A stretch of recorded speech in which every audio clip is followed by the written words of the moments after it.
Tan, tan. Tan, tan, tan, tan, tan, tan, tan, tan, tan, tan, tan. Ta, ta, tan, ta, ta, tan.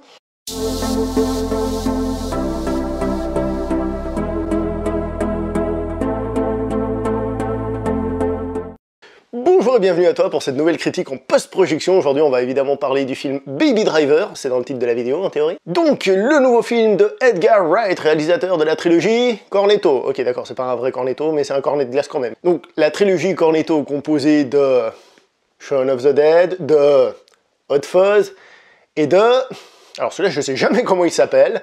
Until the World's End, Till the World's End, ou juste The World's End, je sais jamais comment il s'appelle. Le dernier pub avant la fin du monde, ça le titre français, je le connais, pourtant il est bien nullissime ce titre, mais bon, c'est pas grave, désolé. Réalisateur aussi de Scott Pilgrim. Rappelons aussi qu'il a travaillé sur Ant-Man avant de quitter le projet parce que celui-ci ne lui correspondait plus du tout. Comme d'habitude, je vais commencer par donner une note à ce film, et cette note sera...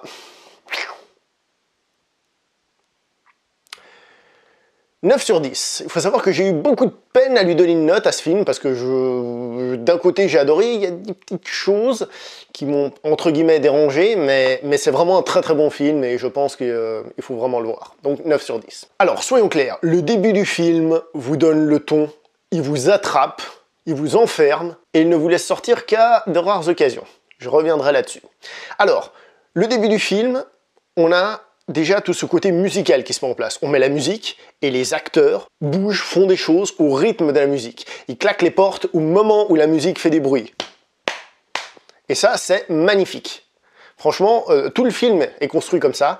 Ça a dû être un calvaire, je pense, à réaliser, à monter, mais le résultat est magnifique à ce niveau-là. Ensuite, on a une scène de course-poursuite. Une scène de course-poursuite hallucinante, en partie due au fait que les cascades sont réalisées en vrai.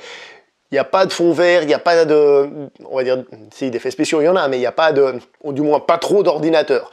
C'est magnifique, les cascades qui sont faites, ça sent l'authenticité à plein nez, c'est merveilleux. Scène d'après, on reprend la musique, et on a le héros qui se balade dans la rue, c'est une comédie musicale, une vraie comédie musicale. Ça colle parfaitement aux images, c'est magnifique. Alors, il n'y a personne qui chante, il n'y a personne qui se met à danser en groupe dans la rue, mais c'est magnifique. C'est marrant, c'est quand même déjà la deuxième fois que je parle de presque comédie musicale. Un petit mot sur les acteurs. Dans ce film, il faut être honnête, tous les acteurs sont énormes. Le charisme de tous les acteurs est au top. Même ceux, entre guillemets, qui au début peuvent décevoir, moi par exemple, lorsque j'ai vu Jamie Foxx dans le film, c'est un acteur que j'aime bien, mais j'ai trouvé qu'il était décevant, je me suis dit, c'est ça son personnage. Et plus le film avance, plus ça devient un personnage intéressant, un personnage qui crée de la tension. Non, sérieusement, tous les acteurs du film sont comme ça. Il n'y a rien à redire, ils sont tous comme ça. Je ne vais pas les prendre un par un parce que justement, ils sont tous excellents. C'est, voilà, un Oscar de groupe, un peu comme pour Indigène. Alors pour moi, ce qui empêche ce film d'avoir un 10 sur 10, c'est pas tant des défauts, c'est plus un manque de qualité sur la longueur. Comme j'ai dit, le début du film, pour moi, est extraordinaire. Il m'a attrapé, il m'a enfermé dans les oubliettes. Seul souci, c'est que la qualité du film, elle est en haut et de temps en temps, elle descend. Elle remonte, elle redescend. Alors, elle redescend pas très bas, hein, je vous rassure, mais elle descend quand même. Et ce qui fait pour moi la qualité d'un tout grand film, c'est ceux qui sont là et qui se maintiennent, qui ont trouvé le ton juste et qui le gardent, qui le gardent tout le long. Pour moi, c'est ça un film vraiment, vraiment réussi. Et le souci de ce film, c'est que il est très réussi par moments et il y a des passages plus normaux, plus tranquilles, qui empêchent le film d'atteindre vraiment son plein potentiel. Donc c'est pas vraiment un défaut, c'est juste un petit manque de qualité continue. On pourrait lui reprocher aussi son scénario, qui est d'un classicisme assez gros, mais en fait il gêne pas du tout. Moi il m'a fait penser un peu à True Romance, si vous l'avez vu, le film de Tony Scott avec un scénario de Quentin Tarantino, je vais y arriver, qui avait, et donc Baby Driver a aussi ça, ce côté un peu conte de fées moderne.